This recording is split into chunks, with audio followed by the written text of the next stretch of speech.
reject Bhavani ನಾಪತ್ತೇನಾ ಬಂಧನ ಭೀತಿಯಿಂದ ಕಣ್ಮರೇನಾ ಎಸ್ಐಟಿಗೆ ಸಿಕ್ಕಿರುವಂತ ಮಾಹಿತಿ ಏನು ಭವಾನಿ ಬಂಧನ ಆಗ್ತಾರಾ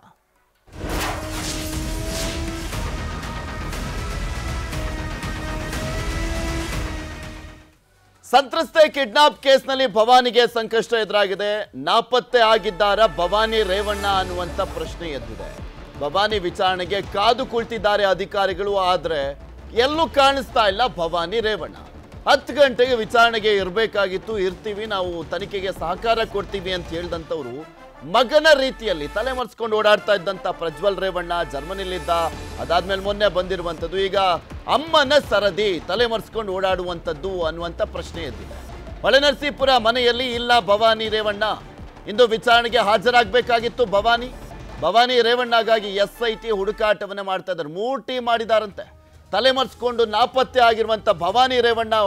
ಹುಡುಕಾಟವನ್ನ ಮಾಡುವಂತ ನಿಟ್ಟಿನಲ್ಲಿ ಮನೆಯಲ್ಲಿ ಕಾರಿದೆ ಆದ್ರೆ ಭವಾನಿಯಲ್ಲಿ ಇಲ್ಲ ಹೊಳೆನರಸೀಪುರ ನಿವಾಸದಲ್ಲೇ ಇರುವಂತದ್ದು ಕಾರು ಭವಾನಿ ರೇವಣ್ಣ ಉಪಯೋಗಿಸ್ತಾ ಇದ್ದಂತ ಕಾರು ಹೊಳೆನರಸೀಪುರದ ನಿವಾಸದಲ್ಲಿ ಇರುವಂತದ್ದು ಆ ಕಾರು ಅಂದ್ರೆ ನಿಮಗೆ ಪಟ್ಟಂತ 1 ಕೋಟಿ ಕಾರಿಗೆ ಹೋಗ್ಬೋದು ಅದಲ್ಲ ಇನ್ನೊಂದು ಕಾರಿದೆ ಭವಾನಿ ರೇವಣ್ಣ ಅವರು ಯೂಸ್ ಮಾಡ್ತಾ ಇದ್ದಂತ ಕಾರು ಆದ್ರೆ ಭವಾನಿ ರೇವಣ್ಣ ಮಾತ್ರ ನಾಪತ್ತೆ ಇದ್ರ ಬಗ್ಗೆ ಮತ್ತಷ್ಟು ಮಾಹಿತಿಯನ್ನ ನೀಡ್ತಾ ಹೋಗ್ತಾರೆ ನಮ್ಮ ಪ್ರತಿನಿಧಿ ಗಂಗಾಧರ್ ನಮ್ಮ ಜೊತೆ ನೇರ ಸಂಪರ್ಕದಲ್ಲಿ ಜಾಯಿನ್ ಆಗ್ತಾ ಇದ್ದಾರೆ ಹೊಳೆನರಸೀಪುರದಿಂದ ಗಂಗಾಧರ್ ಭವಾನಿ ರೇವಣ್ಣ ಅವರ ವಿಚಾರಣೆ ಆಗಬೇಕಾಗಿತ್ತು ಆದ್ರೆ ನಿರೀಕ್ಷಣಾ ಜಾಮೀನು ಅರ್ಜಿ ವಜಾಗೊಂಡ ಬಳಿಕ ನಾಪತ್ತೆ ಆಗಿದ್ದಾರೆ ಅಂತ ಹೇಳಲಾಗ್ತಾ ಇತ್ತು ಅದೇ ರೀತಿಯಲ್ಲಿ ಇವತ್ತು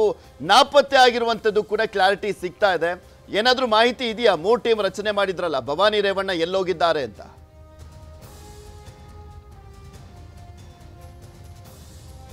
ಇದುವರೆಗೂ ಸಹ ಭವಾನಿ ರೇವಣ್ಣ ಅವರು ಎಲ್ಲಿದ್ದಾರೆ ಅನ್ನೋದ್ರ ಬಗ್ಗೆ ಯಾರಿಗೂ ಕೂಡ ಮಾಹಿತಿ ಇಲ್ಲ ಯಾರ ಸಂಪರ್ಕಕ್ಕೂ ಭವಾನಿ ರೇವಣ್ಣ ಸಿಕ್ಕಿಲ್ಲ ಈ ಸಂದರ್ಭದಲ್ಲಿ ಅವರು ಕಾನೂನು ಮೂಲಕವಾಗಿ ನಿರೀಕ್ಷಣಾ ಜಾಮೀನು ಹೈಕೋರ್ಟ್ ಮೊರೆ ಹೋಗುವಂತ ಸಾಧ್ಯತೆಗಳಿದ್ದಾವೆ ಆದ್ರೆ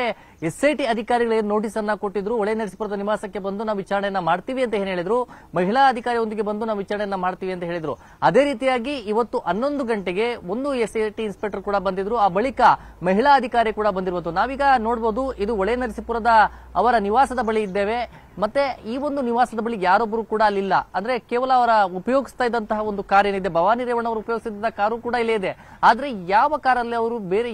ಯಾರ ಜೊತೆ ಅವರು ಹೋಗಿದ್ದಾರೆ ಅನ್ನೋದು ಕೂಡ ಇನ್ನೂ ಸ್ಪಷ್ಟವಾಗಿ ಗೊತ್ತಿಲ್ಲ ಬಟ್ ನೀವು ನೋಡಬಹುದು ದೃಶ್ಯಾವಳಿಯಲ್ಲಿ ಆ ಕಾರಿನ ಪಾರ್ಕ್ ಅಲ್ಲಿ ಅವರ 2 ಕಾರುಗಳು ಅಲ್ಲಿ ನಿಂತಿರುವಂತಹ ಒಂದು ದೃಶ್ಯವನ್ನ ನೀವು ನೋಡಬಹುದು ಮತ್ತೆ ನಿವಾಸದಲ್ಲಿ ಸದಾ ಗಿಜಿಗುಡ್ತಾ ಇದ್ದಂತಹ ಕಾರ್ಯಕರ್ತರು ಮುಖಂಡರು ಮತ್ತೆ ಶಾಸಕರು ಎಲ್ಲರೂ ಕೂಡ ಇಲ್ಲಿ ಬರ್ತಾ ಇದ್ದಂತು ಮತ್ತೆ ರಾಜಕೀಯ ಚಟುವಟಿಕೆಗಳ ಒಂದು ಸಕ್ರಿಯವಾಗಿ ಆಗ್ತಾ ಇದ್ದಂತಹ ಸ್ಥಳ ಇದು ಮತ್ತೊಂದು ಕಡೆ ಈಗ ಬಂದಂತ ಎಸ್ಐಟಿ ಅಧಿಕಾರಿಗಳು ಅಲ್ಲಿ 2 ಅವರು ಜೀಪ್ ಮತ್ತೆ ಮಹಿಳಾ ಅಧಿಕಾರಿ ಬಂದಂತವರು ಮತ್ತೆ ಇನ್ಸ್ಪೆಕ್ಟರ್ ಬಂದಂತವರು ಅವರು ಕೂಡ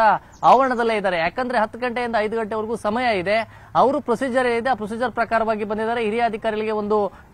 ಮಾಹಿತಿಯನ್ನು ಕೂಡ ಕೊಟ್ಟಿದ್ದಾರೆ ಅವರು 5 ಗಂಟೆವರೆಗೂ ಕೂಡ ಅಲ್ಲೇ ಇರಿ ಅಂತೇಳಿ ಮಾಹಿತಿ ಕೊಟ್ಟಿರುವಂತದ್ದು ಮತ್ತೆ ಒಂದ್ ವೇಳೆ ಏನಾದ್ರು ಅವರು ಭವಾನಿ ರೇವಣ್ಣ ಅವರು ಬರೆದಿದ್ದ ಸಂದರ್ಭದಲ್ಲಿ ಇದನ್ನ ಸಾಕ್ಷಿಯಾಗಿ ಅಂದ್ರೆ ಕೋರ್ಟ್ಗೆ ಅವರು ಮನವರಿಕೆ ಮಾಡುವಂತ ನಿಟ್ಟಿನಲ್ಲಿ ಇದನ್ನೆಲ್ಲವನ್ನು ಕೂಡ ಅವರು ಉಲ್ಲೇಖವನ್ನ ಮಾಡ್ಕೊಂತಾರೆ ರಿಪೋರ್ಟ್ ಅಲ್ಲಿ ಆ ರಿಪೋರ್ಟ್ ಅನ್ನ ಕೋರ್ಟ್ಗೆ ಸಬ್ಮಿಟ್ ಮಾಡುವಂತದ್ದು ಈ ಮೂಲಕವಾಗಿ ಮತ್ತೊಂದು ಕಡೆ ಈಗ 3 ತಂಡಗಳಾಗಿ ಈಗ ರಚನೆಯನ್ನ ಮಾಡ್ಕೊಂಡಿದ್ದಾರೆ ಹಾಸನ ಆಗಿರ್ಬೋದು ಬೆಂಗಳೂರು ಆಗಿರ್ಬೋದು ಮತ್ತೆ ಮೈಸೂರು ಆಗಿರ್ಬೋದು ಈ ಭಾಗಗಳಲ್ಲಿ ಹುಡುಕಾಟ ನಡೀತಾ ಇರುವಂತದ್ದು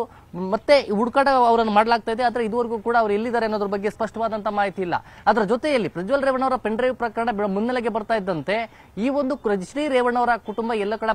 ಪ್ರತ್ಯೇಕವಾಗಿರುವಂತದ್ದು ಭವಾನಿ ರೇವಣ್ಣ ಆಗಿರ್ಬೋದು ಮತ್ತೆ ಎಚ್ ಡಿ ರೇವಣ್ಣ ಆಗಿರ್ಬೋದು ಪ್ರಜ್ವಲ್ ರೇವಣ್ಣ ಆಗಿರ್ಬೋದು ಮತ್ತೆ ಸೂರಜ್ ರೇವಣ್ಣ ಇಷ್ಟು ದೊಡ್ಡ ಪ್ರಮಾಣದಲ್ಲಿ ಪ್ರಕರಣ ಬೆಳಕಿಗೆ ಬಂದರೂ ಕೂಡ ಸೂರಜ್ ರೇವಣ್ಣ ಎಲ್ಲೂ ಕೂಡ ಕಾಣಿಸ್ಕೊಂಡಿಲ್ಲ ಈ ಬಗ್ಗೆ ಎಲ್ಲೂ ಕೂಡ ಅವರು ಮಾತಾಡ್ತಾ ಇಲ್ಲ ಮತ್ತೆ ಒಂದು ಕಡೆ ತಂದೆ ತಾಯಿ ಇಬ್ರು ಕೂಡ ಒಂದ್ ಕಡೆ ತಂದೆ ಬಂಧನ ಆದ್ರೂ ಕೂಡ ಅವರು ಬೆಂಗಳೂರಿಗೆ ಬರಲಿಲ್ಲ ಮತ್ತೊಂದ್ ಕಡೆ ತಾಯಿ ಬಂಧನ ಭೀತಿಯಲ್ಲಿರೋದು ಈ ಸಂದರ್ಭದಲ್ಲೂ ಕೂಡ ಅವರು ಈ ನಿವಾಸದಲ್ಲಿ ಇಲ್ಲ ಮತ್ತೊಂದ್ ಕಡೆ ತಮ್ಮನ ಒಂದು ಈಗಾಗಲೇ ಪ್ರಜ್ವಲ್ ರೇವಣ್ಣ ಬಂಧನ ಆಗಿದ್ದಾರೆ ಅಲ್ಲೂ ಕೂಡ ಎಲ್ಲೂ ಕಾಣಿಸ್ಕೊಳ್ಳೋದು ಅಂತ ರೀತಿಯೆಲ್ಲ ನೋಡೋದಾದ್ರೆ ಈ ಪ್ರಕರಣದಿಂದ ಈಗ ಅವರು ಸಂಕಷ್ಟಕ್ಕೆ ಸಿಲುಕಿರುವಂತದ್ದು ಮತ್ತೆ ಈ ಸಂದರ್ಭದಲ್ಲಿ ಎಲ್ಲೂ ಕೂಡ ಅವರು ಪ್ರತ್ಯೇಕವಾಗಿ ಬೇರೆ ಬೇರೆ ಕಡೆ 4 ಜನ ಇರುವಂತದ್ದು ಈ ಮೂಲಕವಾಗಿ ಗೊತ್ತಾಗುತ್ತೆ ಮತ್ತೆ ದೇವೇಗೌಡರ ನಿವಾಸದಲ್ಲೇ ಉಳ್ಕೊಂಡಿರುವಂತದ್ದು ಎಚ್ ಡಿ ರೇವಣ್ಣ ಮತ್ತೆ ಹೊಳೆನರಸೀಪುರ ನಿವಾಸಕ್ಕೆ ಬಂದ್ರೆ ಕೇವಲ ಕಾರ್ಯಕರ್ತರನ್ನ ಮಾತಾಡಿಸಿ ಇಲ್ಲಿ ಉಳ್ಕೊಳ್ಳದೆ ಅವರು ಅರ್ಧನಹಳ್ಳಿಗೆ ಹೋಗ್ತಾರೆ ಇಲ್ಲಾಂದ್ರೆ